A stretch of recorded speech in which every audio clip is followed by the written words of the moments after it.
বাল্যবিবাহ, cyber crime ইত্যাদি বিষয়সহ আইনি সচেতনতা শিবির স্কুল পড়ুয়াদের নিয়ে ভবানীপুরে।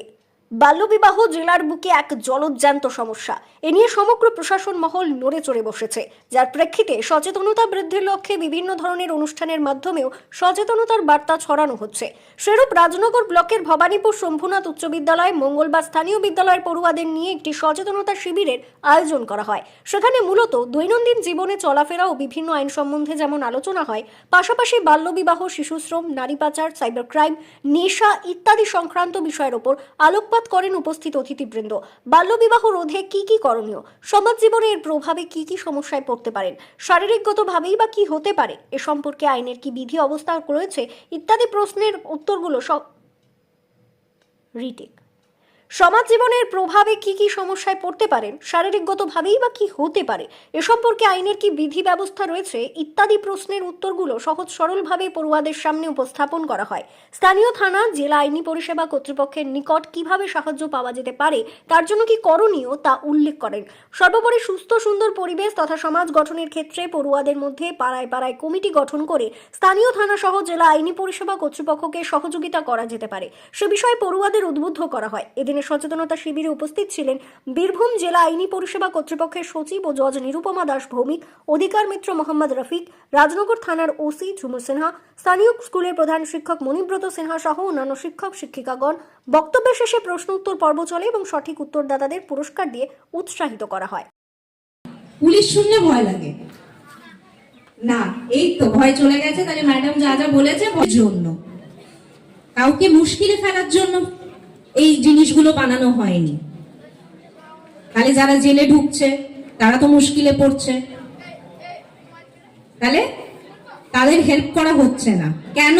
কেন নাকি তারা অন্যদের যে রাইট গুলো লড়াই করে বাঁচবো এবং অধিকার রাখার জন্য অন্যের অধিকার তা লঙ্ঘন করব বা তাকে তার অধিকার থেকে বঞ্চিত করব, সেটা করলে কিন্তু চলবে না।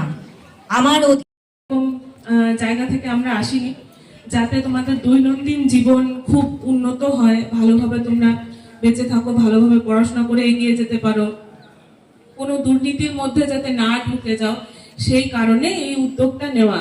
তোমাদের বুকিশ নলেজও আমরা দিতে পারবো না, আর কোনো রকম যেগুলো তোমরা পাঠ্য বইতে পড়ছো, টিচাররা তোমাদেরকে শেখাচ্ছেন, সেগুলো তো আছেই, সেই শিক্ষায় তো তোমরা শিক্ষিত হচ্ছ এবং খুব ভালোভাবেই হচ্ছ, সেটা আমরা জানি।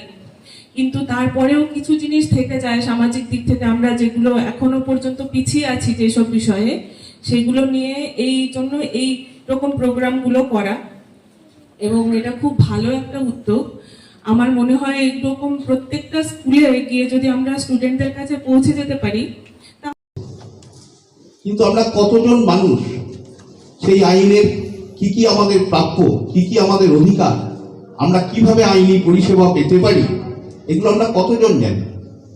বিশেষত আমরা যারা প্রত্যন্ত গ্রামাঞ্চলে থাকি, আমরা হয়তো অসহায়ভাবে আমাদের মৌলিক অধিকার লঙ্ঘিত হলেও মুখ বুজে আমরা সহ্য করে যাই। কিন্তু আমাদের দেশ, আমাদের সমাজ, আমাদের সভ্যতা, আমাদের বিজ্ঞান প্রযুক্তি এগিয়ে চলেছে। তাই মনে হয় আইনি দিকগুলো, এই আইনি পরিষেবা কিভাবে পাওয়া যাবে সেগুলো জানা দরকার।